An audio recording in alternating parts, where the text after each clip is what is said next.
Bismillahirrahmanirrahim. Mari kita melanjutkan pembacaan kitab I'anatul Talibin ya, Hasyiah dari Fathul Mu'in. Sebelumnya mohon maaf ini tidak menggunakan PC seperti biasa ya, tidak menggunakan laptop tapi menggunakan handphone ya. Semoga suaranya jelas ya. Jadi di video ini kita akan mulai di kata wa u'alifu ini ya, meneruskan video sebelumnya. Jadi ini tidak saya coret-coret terus karena ya repot juga nih pakai handphone ini. Bismillahirrahmanirrahim. Qauluhu ay u'alifu. Hadza bayanun limuta'allaqil ba'i. Kata wa'alifu ini adalah menjelaskan hubungan dari huruf ba ya. Huruf ba itu kan huruf jar ya. Huruf jar itu tidak bisa berdiri sendiri. Huruf jar itu didatangkan untuk menghubungkan satu kata dengan kata yang lain. Kalau setelah huruf ba adalah bismillah ya, ini maksudnya huruf ba di bismillahirrahmanirrahim ya. Bismillahirrahmanirrahim itu kan diawali dengan ba. Ba itu menghubungkan satu kata dengan kata yang lain. Jadi kalimat setelah huruf ba itu hubungannya kemana? Itu kan hubungannya tidak ada. Ini diperlihatkan hubungan kata ba itu, hubungan huruf ba itu adalah kata u'alifu. Jadi u'alifu ini menjelaskan hubungan hubungan dari huruf ba, muta'allaqil ba, binaan ala annaha asliyah. Ini mengacu pada pendapat yang mengatakan ba-nya adalah ba asli. Jadi ulama berbeda pendapat ya. Huruf ba di kalimat bismillahirrahmanirrahim itu asli apa tambahan? Lawannya asli itu tambahan, bukan palsu ya.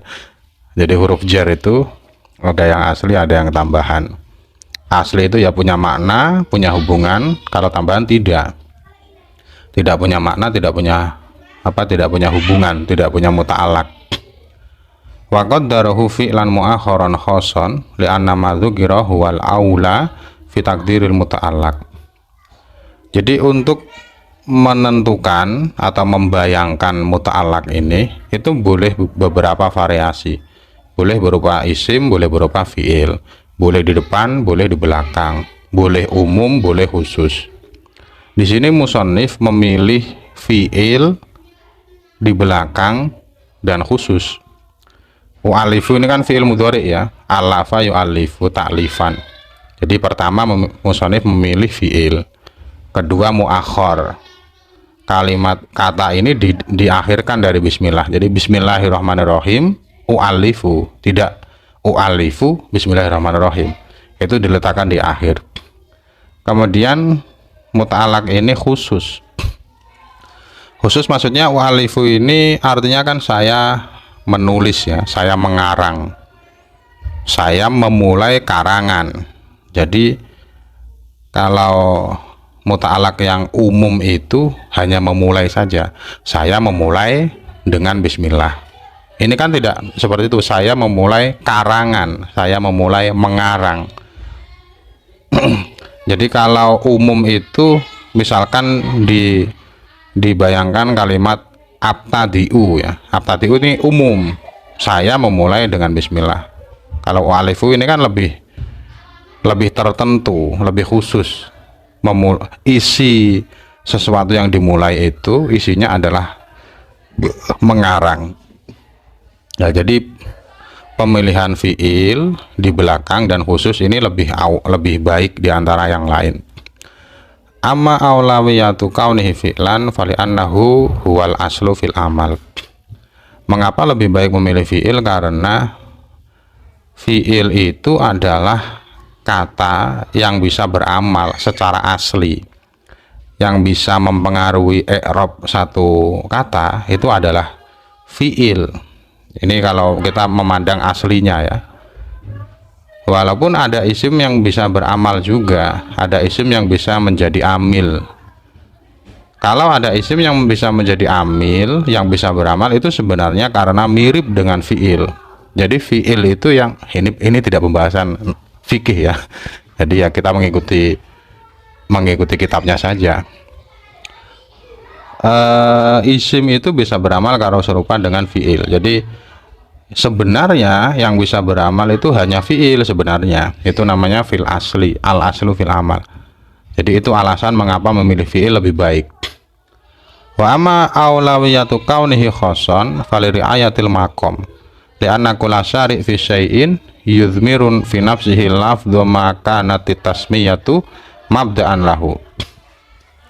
Mengapa lebih baik memilih yang khusus tidak yang umum? Karena untuk memperhatikan kondisi yang ada, memperhatikan kondisi bagaimana maksudnya. Kalau ada orang mengucapkan bismillahirrahmanirrahim, itu secara tidak langsung, secara otomatis dalam hatinya pasti menyimpan sesuatu yang khusus ya. Misalkan ya, ini sudah ada contohnya ini.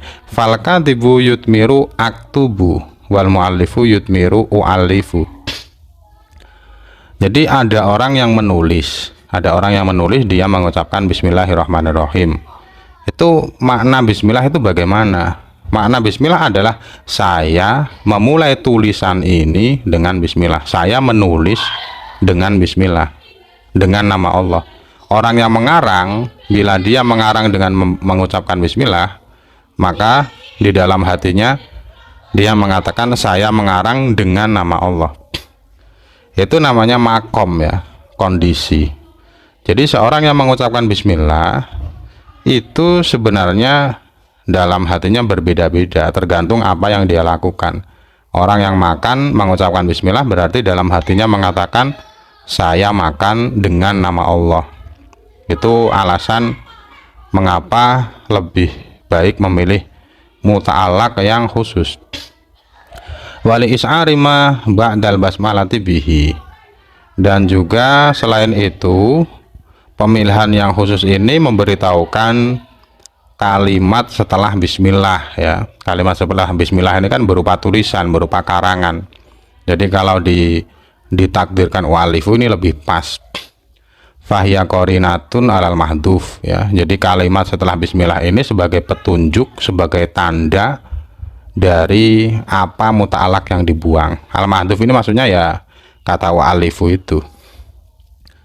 Wa amma aulawiyatu kaunihi muakharan faliyakun asmuhu ta'ala muqaddaman dzikran fayuwafiqu taqaddumu musammahu wujudan. Kemudian untuk alasan mengapa lebih baik diletakkan di akhir bismillah dulu baru menyebut mu'allifu, alasannya adalah karena supaya nama Allah itu berada di depan ya, supaya nama Allah berada di depan, sehingga hal ini akan serasi dengan keberadaan Allah dalam faktual ini. Secara fakta Allah itu kan berada di depan ya, keberadaannya kan sebelum ada makhluk ada Allah. Itu sesuai dengan menyebutkan Allah dulu, menyebutkan Allah baru menyebutkan kalimat yang lain. Jadi menyebutkan Allah di depan itu serasi dengan keberadaan Allah yang dahulu. Wal yufidal ikhtisas lianna taqdimal ma'mul yufiduhu indal jumhur. Dan selain itu alasan yang lain adalah supaya ada makna khusus. Ikhtisas itu khusus ya, ada tambahan kata hanya. Jadi perbedaan u'allifu bismillahirrahmanirrahim dengan bismillahirrahmanirrahim u'allifu, itu kalau u'allifu diletakkan di belakang ada tambahan hanya. Saya mengarang tulisan ini hanya dengan nama Allah. Jadi dalam bahasa Arab itu beda letak bisa beda arti, beda letak bisa beda arti, dan ini menurut ulama jumhur ya. Wal makna annal bada'ata la tatimu illa bima'unati ismihi ta'ala. Jadi yang dimaksud dengan bismillah di permulaan kalimat itu adalah permulaan sesuatu itu tidak bisa sempurna, memulai sesuatu itu tidak bisa sempurna kecuali atas pertolongan dari Allah. Jadi mengapa kita bisa memulai sesuatu, lebih-lebih bisa menyelesaikannya, itu hakikatnya memang mendapatkan bantuan dari Allah Subhanahu wa ta'ala. Jadi ini dulu ya yang bisa saya sampaikan. Mohon maaf bila terdapat kesalahan. Terima kasih yang sudah menyimak hingga akhir video. Jangan lupa kunjungi juga channel saya yang lain ya. Semoga bermanfaat. Wallahu a'lam bishawab.